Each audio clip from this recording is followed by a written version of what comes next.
iyo winjiye mu mahoteli atandukanye cyane cyane mu nkengero z'umujyi wa Kigali, ikintu cya mbere uhita ubona ni igabanuka ry'abakiriya. Ibi byatangiye kugira ingaruka ku bakozi kubwo gutakaza akazi. Ndi umwe mu bakozi baje guhura n'icyo kibazo kubera ko nakoraga ahantu hamwe muri hoteli zimwe hano mu mujyi wa Kigali, baza guhagarika abakozi, nanjye bamagarikamo muri hoteli nakoraga akazi k'ububarista.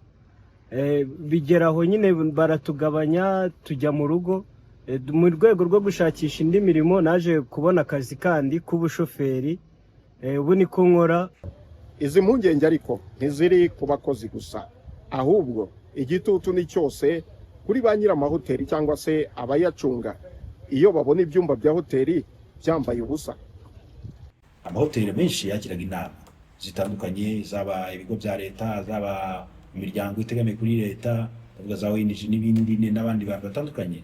Ariko ubu ngubu umuntu arakoranya abantu online bagakora inama, bati bajya kuri hoteli batagiye kuryamamo mbere, bararyambaga bagakora inama bakagaburirwa, amahoteli agacuruza akinjiza.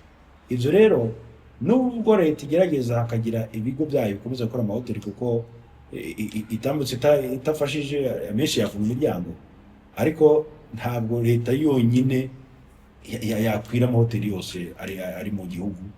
Imibare ya vuba aha yerekana ko ibyo amahoteli na za resitora zinjizaga byagabanutseho 16%. Mu gihe Minisiteri y'Imari iri gukora isuzuma kuri iyi mibare, abahanga mu by'ubukungu bo bavuga ko iri gabanuka ry'umusaruro ryibasiye cyane amahoteli mato mato yigana imikorere y'amahoteli manini, nta gishoro gihagije cyangwa isoko rifatika yizeye. Twabanje kujya tuvuga ikibazo cya serivisi wenda itanoze, ariko bimwe biragenda bikemuka. Serivisi ubu biragenda yiyongera, igenda agira ku rwego hafi mpuzamahanga, ariko haracyari ikibazo cy'ibyo twita gushyiraho ibice pricing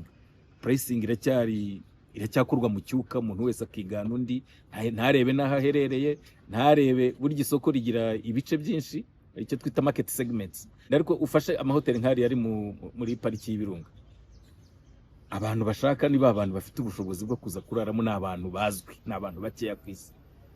Wowe ukabona hoteli nk'iyo ifashe amafaranga iciye abo bantu, nawe ukavuga uti bariya niba bacariya reka nanjye nce nk'aya ngaya. Mu gihe u Rwanda ruharanira kuba ihuriro ry'inama mpuzamahanga imikino n'imyidagaduro muri Afurika, rufite ibyumba 28,000 gusa by'amahoteli, mu gihe intego ari ukugira byibura ibyumba 35,000 by'amahoteli.